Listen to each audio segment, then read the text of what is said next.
Dear learner, welcome to my channel. भारतीय अर्थव्यवस्था की 10 प्रश्नों की महत्वपूर्ण इस सीरीज में आपका बहुत बहुत स्वागत है।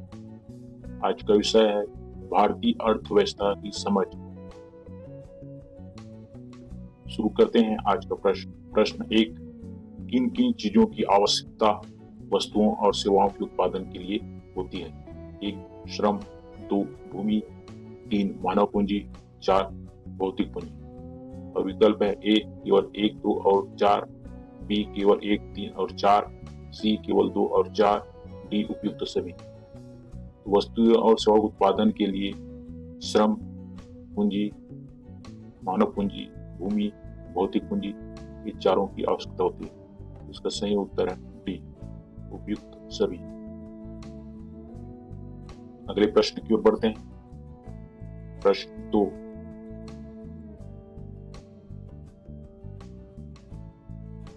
प्रश्न 2 है, भारत में नियोजित अर्थव्यवस्था आधारित है।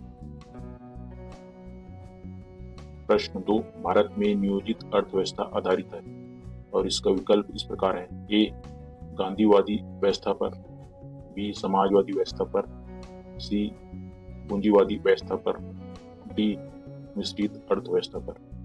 भारत में नियोजित अर्थव्यवस्था जो है मिश्रित अर्थव्यवस्था पर आधारित है। मिश्रित अर्थव्यवस्था में पूंजीवादी एवं समाजवादी दोनों का सम्मिश्रण पाया जाता है। तो इसका सही उत्तर होना चाहिए डी मिश्रित अर्थव्यवस्था। देखते हैं इसका सही उत्तर क्या है।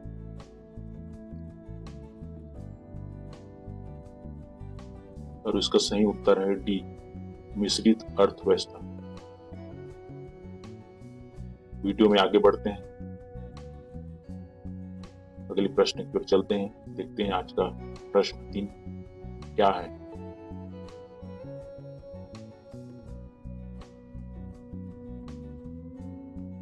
प्रश्न 3, निम्न कथनों में से कौन सा असत्य है? 1 भौतिक पूंजी के अंतर्गत नगद मुद्रा तथा कच्चा माल इत्यादि मदों को स्थायी पूंजी कहा जाता है। 2 भौतिक पूंजी के अंतर्गत भवन, मशीन तथा औजार इत्यादि मदों को कार्यशील पूंजी कहा जाता है। ऑप्शन कथन 1 जो है गलत है। नगद मुद्रा और कच्चे माल को कार्यशील पूंजी कहा जाता है, जबकि भौतिक पूंजी के अंतर्गत भवन, मशीन तथा औजार इत्यादि को स्थायी पूंजी कहा जाता है। तो कौन सा कथन असत्य है? तो कथन 1 और 2 दोनों असत्य है। तो विकल्प के अनुसार उत्तर होना चाहिए सी। तो सही उत्तर है सी। प्रश्न 4, हरित क्रांति का प्रभाव मुख्य रूप से किन क्षेत्रों में था? प्रश्न 4, हरित क्रांति का प्रभाव मुख्य रूप से किन क्षेत्रों में था? और इसका विकल्प इस प्रकार है। ए तमिलनाडु, पंजाब, गुजरात, बी पूर्वी उत्तर प्रदेश, हरियाणा, पंजाब, सी हरियाणा, पंजाब, गुजरात, डी पंजाब, हरियाणा, पश्चिमी उत्तर प्रदेश।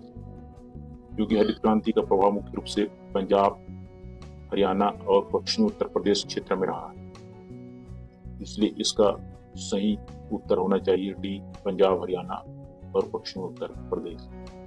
और सही उत्तर है डी पंजाब, हरियाणा, पश्चिमी उत्तर प्रदेश।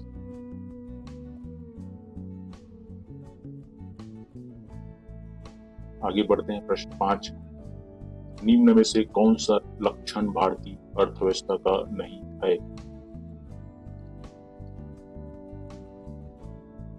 प्रश्न 5, निम्न में से कौन सा लक्षण भारतीय अर्थव्यवस्था का नहीं है? ए श्रम की न्यून कार्य क्षमता, बी प्रति व्यक्ति कम आय, सी पूंजी निर्माण की न्यून दर, डी प्राकृतिक संसाधनों की कमी। विकल्प 1 श्रम की न्यून कार्य क्षमता सही है। बी प्रति व्यक्ति आय सही है। सी पूंजी निर्माण की न्यून दर, ये भी सही है। डी प्राकृतिक संसाधनों की कमी, ये गलत है। अतः इसका उत्तर होना चाहिए डी प्राकृतिक संसाधनों की कमी। देखते हैं इसका सही उत्तर क्या है। और इसका सही उत्तर है डी प्राकृतिक संसाधनों की कमी। प्राकृतिक संसाधनों की कमी हमारी अर्थव्यवस्था, भारतीय अर्थव्यवस्था की लक्षण नहीं है। अगले प्रश्न को पढ़ते हैं। प्रश्न 6, निम्न में से कौन सा कथन सत्य है? 1, हरित क्रांति के दौरान चावल और गेहूं की खेती पर अधिक बल दिया गया। 2, किसानों ने हरित क्रांति के दौरान अधिक उपज वाले बीजों का प्रयोग किया।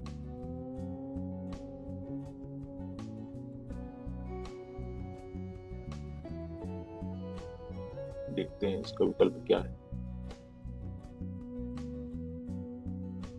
विकल्प है ए केवल 1, बी केवल 2, सी केवल 1 और 2 दोनों, डी न तो 1 और न ही 2।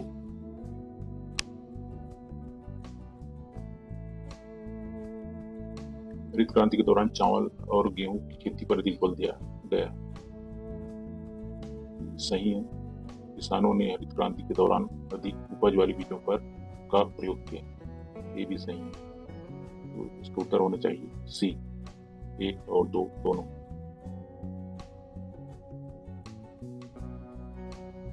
प्रश्न 7, निम्न कथनों पर विचार कीजिए। 1, हरित क्रांति की शुरुआत भारत में 1960 के दशक के अंत से हुई। बी, भौतिक पूंजी को स्थायी पूंजी तथा कार्यशील पूंजी में बांटा गया। विकल्प है ए केवल 1, बी केवल 2, सी केवल 1 और 2 दोनों, डी न तो 1 और न ही 2। कथन 1, हरित क्रांति की शुरुआत भारत में 1960 के दशक में हुई। सही है। भौतिक पूंजी को स्थायी पूंजी और कार्यशील पूंजी के रूप में बांटा गया। ये भी सही। इसका उत्तर होना चाहिए सी, 1 और 2 दोनों। देखते हैं क्या है इसका सही उत्तर। और प्रश्न 7 का सही उत्तर है सी, 1 और 2 दोनों।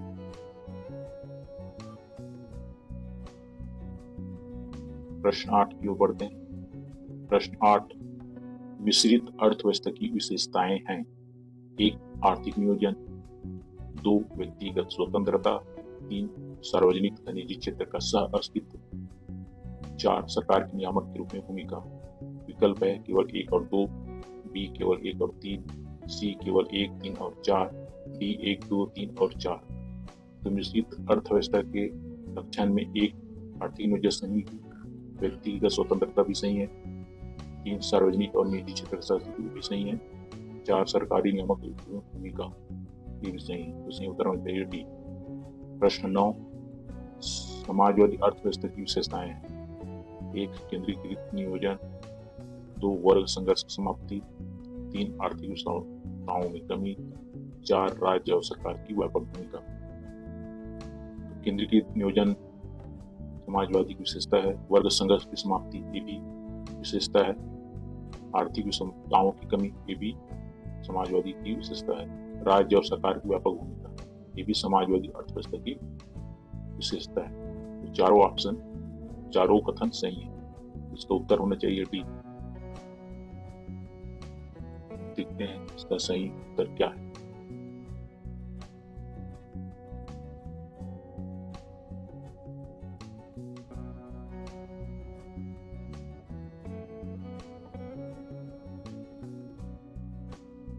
और चारों विकल्प में से इसका सही उत्तर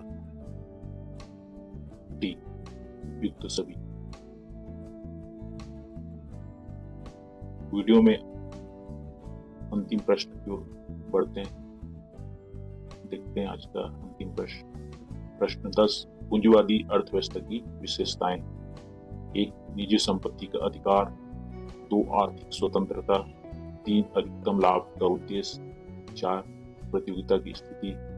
5, राज्य एवं सरकार के हस्तक्षेप का अभाव। पूंजीवादी अर्थव्यवस्था की विशेषताएं। 1, निजी संपत्ति का अधिकार सही है। आर्थिक स्वतंत्रता ये भी सही है। 3, अधिकतम लाभ का उद्देश्य ये भी सही है। 4, प्रतियोगिता की स्थिति ये भी सही है। 5वां, राज्य एवं सरकार के हस्तक्षेप का अभाव ये भी सही है। तो उससे सही उत्तर चयन करना है। विकल्प दिया है ए केवल 1 और 2, बी केवल 3, 4 और 5, सी 3 और 4, डी युक्त सभी। तो पूंजीवादी अर्थव्यवस्था की जो विशेषताएं हैं सभी सही है। इसका उत्तर होना चाहिए डी। तो सही उत्तर है डी।